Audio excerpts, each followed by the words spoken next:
Successful freelancer ஆகுவது எப்படி அப்படின்னு கேட்டிருக்கீங்க இல்லைங்களா? ப்ரோ இப்போ என் டிபார்ட்மெண்ட்ல பொறுத்த வரைக்கும் நான் வந்து தேர்ட் பார்ட்டியில் யாரு அந்த அப்போர்க்கு ஃபீவர் எதுக்குமே போக மாட்டேன். டைரக்டா கிளைண்ட் கிட்ட தான் அப்ரோச் பண்ணி பிசினஸ் வந்து அப்ரோச் பண்ணிருக்கேன். ஆல்மோஸ்ட் எனக்கு வந்து ஒரு மேக்ஸிமம் இப்போ 3 to 4 கிளைண்ட்ஸ் இருக்காங்க. ஸோ அவங்களுக்கு வெறும் எனக்கு மந்த்லியில ஒரு வெப் மெயின்டெனன்ஸ் காஸ்ட் மட்டும் தான் போயிட்டு இருக்கு. ஸோ நான் வந்து இப்போ அடுத்து வந்து நெக்ஸ்ட் வந்து என்னோட பிசினஸ் வந்து மேக்ஸிமம் வேர்ட்பிரஸ் வெப் டிசைன் தான். ஸோ அதுல வந்து நான் ஒரு கேட்டகரி சூஸ் பண்ணியிருக்கேன். அதுவும் ஒரு பர்டிகுலர் கண்ட்ரி மட்டும் தான். அதுவும் எந்த மாதிரி கண்ட்ரினா அந்த யூகே ரிலேட்டட்ல ரியல் எஸ்டேட் இருக்க ஏஜென்ட்ஸ்க்கு இருக்க மட்டும் வெப்சைட் பண்ணி கொடுக்கலாம்னு ஒரு பிளான்ல இருக்கேன். சூப்பர். ஆல்ரெடி நீங்க எல்லாமே போகாம. சரி. ஸோ அந்த கேட்டகரியில நான் எப்படி வந்து நான் ஏஜென்ட்ஸ் வந்து பிச் பண்ணி எடுக்கிறது? ஸோ லிங்க்டின், ஃபேஸ்புக் அப்பார்ட் தவிர வேற ஏதாவது ஆப்ஷன் இருக்கா? ஓகே, நான் ஜெனரிக்கா யோசிக்கணும்னா எனக்கு கொஞ்சம் டைம் எடுக்கும். ஸோ ரியல் எஸ்டேட் அந்த இண்டஸ்ட்ரி எப்படி இயங்குது அப்படின்றத பத்தி உங்களுக்கு எந்த அளவுக்கு உங்களுக்கு நாலேஜ் இருக்கு? இப்போ ஒரு ரியல் எஸ்டேட் ஏஜென்சி யூகேலன்னு சொல்றீங்க. யூகேல ஒரு ரியல் எஸ்டேட் ஏஜென்ட்டாவது உங்ககிட்ட ஒரு கான்டாக்ட்ல இருக்காங்களா? ஒரு கிளைண்ட்ஸே ஒரு 2 கிளைண்ட்ஸ் இருக்காங்க. ஒன்னு வந்து யூஎஸ்ல ஒரு டெக்சாஸ்ல இருக்க ஒரு கிளைண்ட்ஸ், இன்னொன்னு வந்து பெர்க்ஷைர்னு யூகேல இருக்க ஒரு கிளைண்ட்ஸ். சோ இவங்க எப்படி ரியல் எஸ்டேட் பண்றாங்கன்னா, இப்ப நம்ம ஊர் மாதிரி இல்ல, இந்தியால இருக்கிற மாதிரி. இப்ப யூஎஸ் யூகேல யாராவது ஒருத்தர் வீடு வாங்கணும்னா ஒரு ஏஜென்ட் மூலமா பிடிச்சிதான் வீடு வாங்கணும். ஸோ தனியா எதுவுமே அவங்களால பண்ண முடியாது. ஸோ அவங்களுக்குன்னு ஒரு ப்ராசஸ் இருக்கு. எப்படின்னா அவங்க வந்து அவங்க வீட்டை வந்து ரெண்ட் கொடுக்கலாம். ரெண்ட் கொடுக்கறதா இருந்தாலும் அவங்க ஏஜென்ட் கான்டாக்ட் பண்ணி ஏஜென்ட் தான் கஸ்டமர் பிடிச்சி தருவாங்க. ஸோ நடுவில் யாரும் மீடியேட்டர் வர மாட்டாங்க. ஸோ ஒரு ஏஜென்ட்டை முடிச்சாதான் அவங்க வீட் சோல்ட் பண்றதா இருந்தாலும் ரெண்ட் கொடுக்கறதா இருந்தாலும் ஒரு ஏஜென்ட் பிடிச்சி தான் பண்ணணும். ஸோ இதுதான் அவங்க யூகே ப்ராசஸ். ஸோ இதுல வந்து ஒவ்வொரு ஏஜென்ட்ஸும் அவங்க போர்ட்ஃபோலியோ பில்ட் பண்ணணும்னு ஆசைப்படுவாங்க. எப்படின்னா நான் இவ்வளவு வீடு வச்சிருக்கேன்னு நான் வந்து வெளியே காட்டணும், சோசியல் மீடியால காட்டணும், அந்த மாதிரி அவங்க எதிர்பார்க்கறாங்க. இந்த மாதிரி பர்டிகுலரா அந்த ஏஜென்ட்ஸ் மட்டும் கவர் பண்ணாவே ஒரு போர்ட்ஃபோலியோ ஒரு பிசினஸ் வந்து கரெக்டா பில்ட் பண்ணிக்கலாம் அப்படின்னு. Okay, so first of all நான் சில விஷயங்கள் கன்ஃபார்ம் பண்ணிக்கிறேன். உங்களுக்கு ஏற்கனவே 2 ரியல் எஸ்டேட் ஏஜென்ட்ஸ் கம்பெனி வந்து கிளைண்டா இருந்திருக்காங்க இல்லையா? ஆமா. Okay, so that's already super. அப்போ 2 போர்ட்ஃபோலியோ உங்களுக்கு வந்து ஃபோக்கஸ்டா வைக்கலாம் ஒரு உதாரணத்துக்கு இல்லைங்களா? ஓகே, இவங்க 2 பேர்கிட்ட இருந்து உங்களுக்கு போர்ட்ஃபோலியோ இருக்கா? சாரி, என்ன டெஸ்டிமோனியல் இருக்கா? 2 பேர்கிட்ட டெஸ்டிமோனியல் வாங்கி என்னோட சைட்ல நான் அப்டேட் பண்ணிட்டேன். சூப்பர். ஓகே, 2வது பண்ணிட்டீங்க. 3வது நான் என்ன பண்ணுவேன் அப்படின்னா, உங்க சைட்டையே வந்து இல்ல உங்க சைட்டையே பண்ண முடியாது அப்படின்னா ஒரு லேண்டிங் பேஜ் மட்டுமாது வெறும் ரியல் எஸ்டேட்டுக்கு மட்டும் ஃபோக்கஸ்டா போடுவேன். ஓகே, பாக்குறவங்களுக்கு லேண்டிங் பேஜ் அப்படின்னா என்னன்னு தெரியுமான்னு தெரியல, பட் உங்களுக்கு தெரியும்னு நினைக்கிறேன். லேண்டிங் பேஜ்னா ஒரே ஒரு வெப் பேஜ். அதுல வந்து கம்ப்ளீட்லி எல்லாரையும் தூக்கி போட்டுட்டு ஒரு ரியல் எஸ்டேட் ஏஜென்சில யாரு டெசிஷன் மேக்கரோ வெப் டிசைனரை யாரு தேடுவாங்களோ அவங்கள மட்டும் டார்கெட் பண்ணி ஒரு லேண்டிங் பேஜ் போடுவேன். ஒரே ஒரு லேண்டிங் பேஜ் தான். சரிங்களா? இப்போ நீங்க ஏற்கனவே ஒரு பிரச்சனை சொன்னீங்க இல்லையா? என்ன சொன்னீங்க? அவங்க வந்து நிறைய வீடெல்லாம் போட்டிருக்கேன் அப்படின்னு சொல்லி போர்ட்ஃபோலியோ காட்டணும்னு நினைப்பாங்க அப்படின்னு சொன்னாங்க. சரிங்களா? எந்த டைம்ல what is the entry point for a web designer அப்படின்னு கேட்டா உங்களுக்கு அது ஆன்சர் தெரியுமா? எப்ப வந்து ஒரு உதாரணத்துக்கு நான் சொல்றேன். சில வெப் டிசைன் சில ரியல் எஸ்டேட் ஏஜென்ட்ஸ்க்கு ஏற்கனவே வெப்சைட் இருக்கும். சரிங்களா? ஒரு பாயிண்ட்ல அதை ரீடிசைன் பண்ணணும்னு நினைப்பாங்க. 1. 2, புதுசா வர ரியல் எஸ்டேட் ஏஜென்ட்ஸ் இருப்பாங்க. இப்போ பழைய ஆளுங்கள்லாம் வந்து பழைய கம்பெனிலாம் ஒரு மாதிரி இருக்கு, நான் புதுசா வந்து உள்ள இறங்குறேன், புது டெக்னாலஜி போடுவோம், நிறைய வந்து லைக் 3D கேமரா வைப்போம், ஓகே ஆன்லைன்ல வெப்சைட் வைப்போம், போர்ட்டல் போடுவோம் அப்படின்னு நினைச்சு உள்ள வருவாங்க. அப்படி இருக்கிறவங்க ஒரு ஒரு ஒரு பாத்வே வருவாங்க. கம்பெனியெல்லாம் ரெஜிஸ்டர் பண்ணி ஒரு நல்ல வெப்சைட் வரணும் அப்படின்னு சொல்லுவாங்க. இப்போ இது நான் 2 சொல்லிட்டேன் ஏற்கனவே. இது மாதிரி எத்தனை செக்மெண்ட் இருக்குன்னு தெரியல. சில பேர் வந்து ஃபார் எக்ஸாம்பிள் மார்க்கெட்ல ஒரு புது ப்ராடக்ட் வருதுன்னு வச்சுக்கோம். இப்போ ஒரு உதாரணத்துக்கு அகோடா இருக்கு இல்லையா? அகோடா இருக்கு. அப்புறம் வேற என்ன இந்தியாவில் என்ன ரெண்டிங்க்கு என்ன main website? house.com. Housing 99 acres நிறைய இருக்கு. ஓகே, இந்த மாதிரி. ஸோ இந்த மாதிரி சில பிளாட்ஃபார்ம்ஸ் வரும்போது இண்டஸ்ட்ரியே டிஸ்டர்ப்ட் ஆகும். அதாவது எல்லாரும் வந்து டக்குன்னு வந்து ஸ்டார்டிங்ல வந்து யாருமே அதை அடாப்ட் பண்ண மாட்டாங்க. அப்புறம் ஒரு 5 பேர் அடாப்ட் பண்ணி சக்ஸஸ் வந்துச்சு அப்படின்னா எல்லாரும் மூவ் பண்ண பார்ப்பாங்க. ஓகே, எனக்கும் அது வேணும் அப்படின்னு சொல்லி போவாங்க.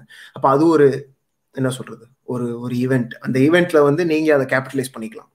ஸோ இதெல்லாம் நான் ஏன் சொல்றேன் அப்படின்னா, நீங்க இது மாதிரி எந்த பர்டிகுலர் ப்ராப்ளமை சால்வ் பண்றீங்க அப்படின்றதுல நீங்க ஃபோக்கஸ்டா இருக்கணும். ஒண்ணு. ஓகே ஓகே, இதுக்கு உங்களுக்கு பதில் தெரியுமா ஏற்கனவே?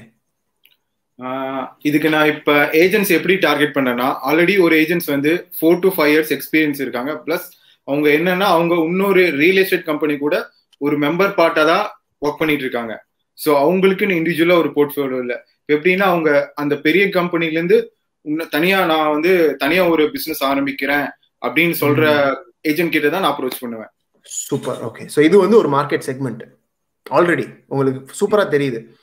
இப்போ இது வந்து ஒரு மனநிலை வந்து போகும். அதாவது இப்போ ஒரு கம்பெனில இருக்கிறவனுக்கு எப்படி வந்து வேலையை குவிட் பண்ணணும் அப்படின்னு ஒரு வெறி வருமோ, அந்த மாதிரி இண்டஸ்ட்ரியில இருக்கிறவங்க சில டைமுக்கு மேல இது என்ன, இது ஒரே வாழ்க்கையை பார்த்துட்டே இருக்கும், நமக்கு தனியா போய் செய்யணும் அப்படின்ற அந்த ஒரு இண்டஸ்ட்ரி வரும். அப்போ உங்க லேண்டிங் பேஜ்ல நீங்க அவங்களுடைய எக்ஸாக்ட் ஃப்ரஸ்ட்ரேஷன் என்ன அப்படின்றத கேப்சர் பண்ணி அதை ஹெட்லைனா போட்டீங்கன்னா, ஹெட்லைன் மட்டும் இல்லை, உங்க ஃபுல் பேஜும் இருக்கணும். அதாவது இந்த பர்டிகுலர் ஆள் சொல்லிங்க இல்லையா, அதுதான் உங்க ஃபோக்கஸா இருக்கணும். I will help you transition out of your build your own brand. For example, ஒரு உதாரணத்துக்கு, do you want to become successful in your real estate on your own, right? Are you looking forward to build your own brand apart from your company? ஒரு உதாரணத்துக்கு. இல்ல are you tired of working in your agency and want to make it on your own? ஒரு உதாரணத்துக்கு headline சொல்றேன். அப்ப என்ன ஆகும்னா, இந்த மாதிரி ஆளுங்க உங்களை பார்த்தாங்க அப்படின்னா டைரக்டா வந்துருவீங்க. அதுக்கப்புறம் நீங்க பேசுறதெல்லாம் என்னவா இருக்கணும் அப்படின்னா, எப்படி உங்க வெப்சைட்டை வச்சு இவங்களுக்கு அவங்களுடைய லைஃப் கோல் எல்லாத்தையும் நீங்க கண்டிப்பா பண்ண முடியாது இல்லையா. ஏன்னா அவங்களோட கோலை ரீச் பண்றதுக்கு பல வேலைகள் செய்ய வேண்டியது இருக்கும். அதுல ஒரு பகுதி தான் நீங்க ஹெல்ப் பண்ண போறீங்க. ஆமா, கரெக்டா? அந்த பகுதி என்ன அப்படின்னு நீங்க கரெக்டா போட்டுருங்க. போட்டுட்டு finally you have to put a lead form. Okay, இதுதான் அப்படின்னு. அதுக்கப்புறம் இது ஃபர்ஸ்ட் பார்ட் மட்டும்தான், சரிங்களா? இந்த பேஜ் அவங்க எப்படி கண்டுபிடிப்பாங்கன்னு நினைக்கிறீங்க? அதுதான் அடுத்த பார்ட். ஓகே, டிராஃபிக் வேணும். அதாவது இப்போ நீங்க லேண்டிங் பேஜ் பண்ணிட்டீங்க, அந்த லேண்டிங் பேஜுக்கு எப்படி ஒருத்தங்க வருவாங்க அப்படின்றதுக்கு இருக்கு. இதுக்கு சிம்பிளஸ்ட் மேட்டர் என்ன அப்படின்னா, இன்னைக்கு ஈஸியஸ்ட் மேட்டர் என்ன அப்படின்னா, சோஷியல் மீடியா. சோஷியல் மீடியால ஆட் இல்லை, ஆட்லாம் கிடையாது, வெறும் சோஷியல் மீடியா. ஆட்ஸ்லாம் பணம்லாம் செலவு பண்ணாதீங்க ஸ்டார்டிங்ல. அது வந்து வேலிடேட் பண்ணதுக்கு அப்புறம், என்னைக்கு வந்து உங்களுடைய ஒர்க் ஆகுது, அட்லீஸ்ட் நான் 5 கிளைண்டாவது என்னுடைய லேண்டிங் பேஜ் மூலம் முடிச்சிட்டேன் அப்படின்னு நினைக்கும் போது ஆட் போடலாம். ஸ்கேல் அப் பண்றதுக்கு மட்டும்தான் ஆட். ஸ்டார்டிங்ல அந்த 5 இல்ல 3 கிளைண்ட் போதும். ஓகே, கிளைண்ட் கிடைக்குதோ இல்லையோ, கான்வர்சேஷன் வரணும். கான்வர்சேஷன்னா என்ன அர்த்தம்? அவங்க உங்ககிட்ட சோஷியல் மீடியால உங்க போஸ்ட் லைக் பண்றது, இல்ல ஷேர் பண்றது, கமெண்ட் பண்றது, இந்த மாதிரி விஷயங்கள். அதுக்கு நீங்க என்ன பண்ணலாம் அப்படின்னா, சோஷியல் மீடியால ஒரே ஒரு ப்ரொஃபைல் எக்ஸ்ட்ரா. என்ன அந்த ப்ரொஃபைல் வந்து completely web design for real estate agents who want to make it on their own. ஒரு உதாரணம். ஓகே, நான் இந்த வார்த்தைகள் சொல்றது வந்து ரொம்ப முக்கியம். Who want to make it on their own அப்படின்றது அவங்க வந்து உங்ககிட்ட சொல்லியிருக்கணும். கரெக்ட். ஓகே, நீங்க அதுக்கு என்ன பண்ணலாம் அப்படின்னா, மெயினா உங்க கையில ஏற்கனவே கையில வெண்ணெய் வச்சிருக்கீங்க, இந்த 2 பேர்கிட்டயும் போயிட்டு I want to specialise in working with agents like you, can you help me some questions அப்படின்னு சொல்லிட்டு, if you help me out, you know ஏதாவது இன் ரிட்டர்ன் ஆஃபர் பண்ணுங்க. நான் வந்து ஒரு 2 hours எக்ஸ்ட்ரா வேலை பார்த்து தரேன், இல்லை யூனோ சம்திங் டிஸ்கவுண்ட் தரேன், எனக்கு வந்து ஹெல்ப் மீ அவுட். வழக்கமாக ஹெல்ப் பண்ணுங்கன்னு சொன்னால் எல்லாரும் ஹெல்ப் பண்ணுவாங்க. அது நீங்கள் எதுவும் திருப்ப தரணும் அப்படிலாம் தேவையில்லை. அப்புறம் காலில் போய் உட்காந்துட்டு அவங்களுடைய ஜேர்னி எப்படி இருந்துச்சுன்னு கேளுங்க. எப்போ முடிவு எடுத்தீங்க? கொஞ்சம் பர்சனலாக இருக்கும்.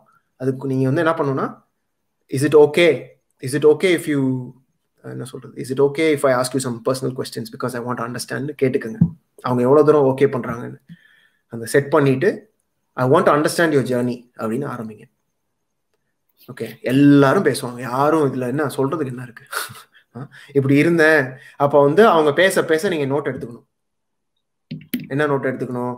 எப்போ வந்து அவங்க டிசைட் பண்ணாங்க, என்ன நடந்தது, ஒர்க்ல ஏதாவது நடந்ததா, பிரச்சனை வந்ததா, என்ன நடந்தது அப்படின்ட்டு. அதுக்கப்புறம் எப்போ டெசிஷன் எடுத்தாங்க, எப்போ வெப்சைட் டிசைனர் தேட ஆரம்பிச்சாங்க, எப்படி தேடினாங்க, என்னென்ன கூகுள் சர்ச் பண்ணாங்க, இது எல்லாத்தையும் கேட்டுக்கங்க. இது நீங்க கேட்க ஆரம்பிச்சீங்க அப்படின்னா ஒரு மீட்டிங் நோட் ஃபுல்லா உங்களுக்கு நோட்ஸ் வந்துடும். சரிங்களா? இதுதான் வந்து நம்ம கஸ்டமர் ஜேர்னின்னு சொல்றோம். ஒரு பெயின் பாயிண்ட் இருக்கும், அவனோட பெயின் பாயிண்ட் என்ன, வேலையை விடணும் அப்படின்றது.